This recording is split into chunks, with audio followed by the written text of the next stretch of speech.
At this time, I would like to introduce Bob Dawson.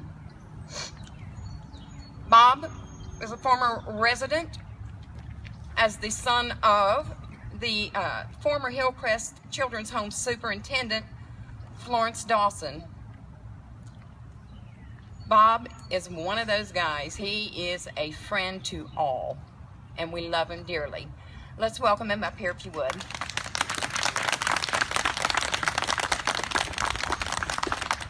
Thank you very much, Rose. Rose is going to make me cry in a minute here.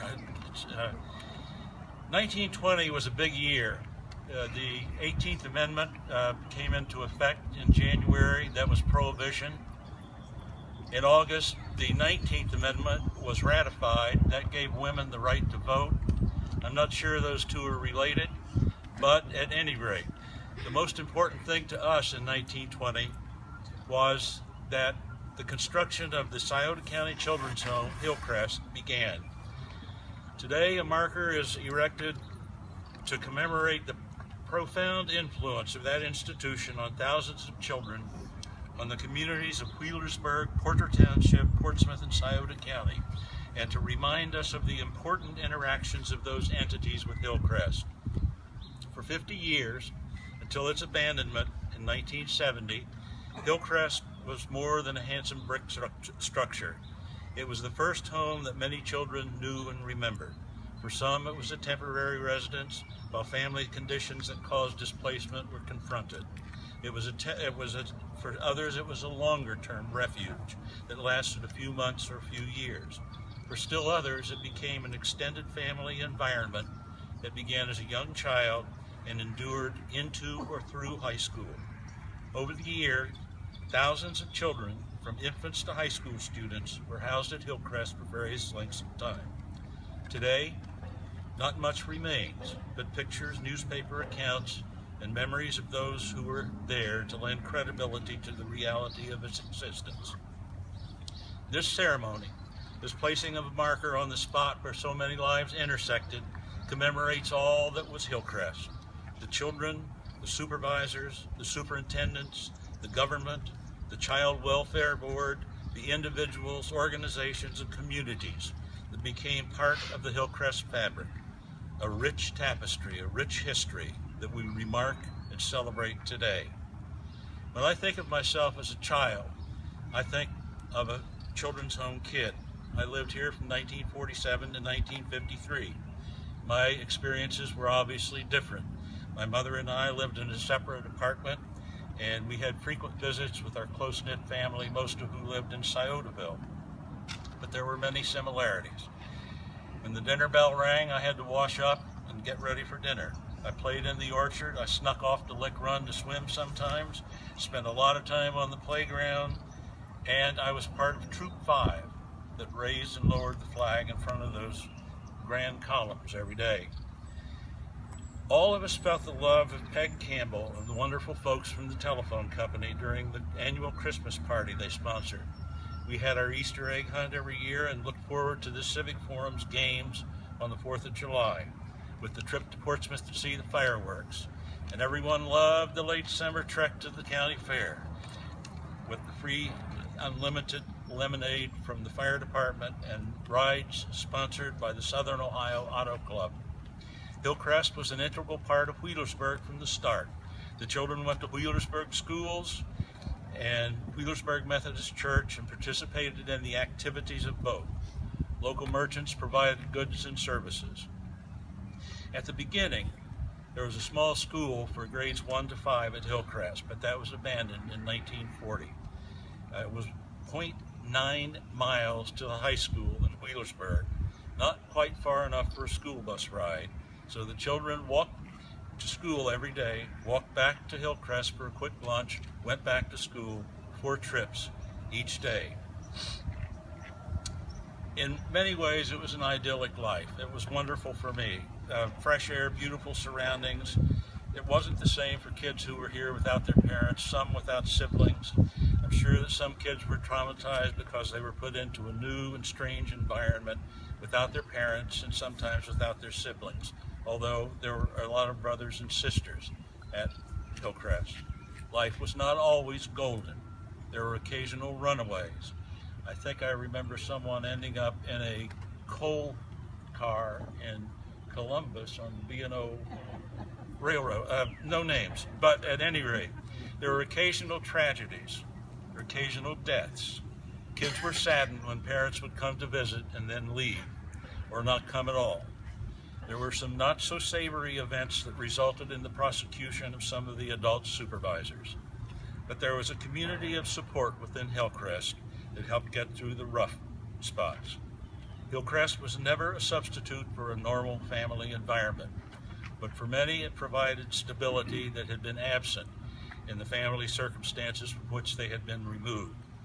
At Hillcrest, children became part of a large community of brothers and sisters that created lifelong friendships. In the absence of parental involvement, children developed a dependence on each other that exceeded what would occur in a normal family. Children from an early age learned to be adaptable, self-reliant, and dependable. My mother, Florence Dawson, later Florence Dawson Roush, became superintendent of the home in 1947. In 1950, she hired June Throckmorton right out of business school in Portsmouth to work in the front office. Throcky, as my mother and most of us called her, became a friend, supporter, and mentor for many, many Hillcrest kids. And we're sorry she's not here today. The children, both boys and girls, performed the tasks that helped Hillcrest operate smoothly on a daily basis. This included cleaning, cooking, dining room activities, and maintenance of the grounds. My mother organized a bunch of kids into a troupe that performed for various service clubs at the fireworks display on the 4th, at the county home, and elsewhere. This troupe of entertainers raised the public's awareness of Hillcrest and promoted goodwill in the community.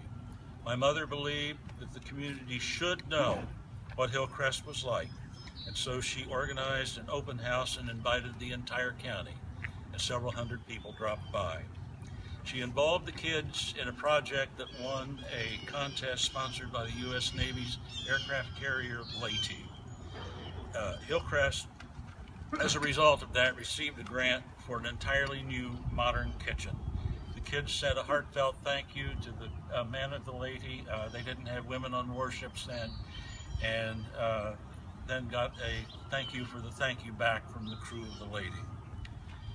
Hillcrest is the perfect example of the government's doing for the people, what the people individually and as a community could not do for and by themselves. The government's initiative, providing the structure, triggered the involvement of many groups and individuals who contributed to the health and welfare of Hillcrest, from the telephone company to Orthmeyer's Bakery, from the Sheriff's Department to the Civic Forum, the service clubs of Scioto County and Portsmouth, especially the Portsmouth Exchange Club, and not the least, the Wheelersburg schools and school system and local churches. Bob Cunningham contributed much to this talk.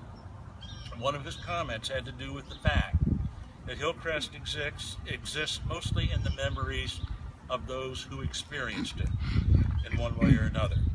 To jury rig a famous quote, "To ignore history is to lose it." What we do today assures that the rich history of Hillcrest will not be lost. The installation of this striking marker will ensure that Hillcrest will have a place in the community's heart and memory forever. It is with a sense of awe and humility that I participate in this ceremony today. While neither Hillcrest nor the marker that we are dedicating today stems from anything that I did, I was part of both. I am confident that I speak for everyone who is part of the Hillcrest family when I say that we are all gratified that the state of Ohio, Porter Township, Scioto County, the state and Scioto County historical societies, and many individuals have seen fit to commemorate what was an important and valuable part of our lives. It's fitting that we have with us here today several generations of Hillcrest kids who have stayed with us long enough to see this memorable event, this permanent symbol of an era and an institution that will now live forever on Hillcrest Road. Frank Sinatra sings a song about a very persistent little goat that butts very relentlessly against a massive concrete structure. The catch line after he describes this is, "Oops, there goes a 1,000-kilowatt dam." That goat could be named Rose Mowry. Her determination, dedication, and love of Hillcrest is why we're here today. I think the Lord, when he looks over his shoulder tomorrow, will be a little surprised, because Rose has moved heaven and earth to get us here today. Rose, thank you very, very much. Thank you very much for being here. Thank you very much for allowing me to participate. It is indeed an honor.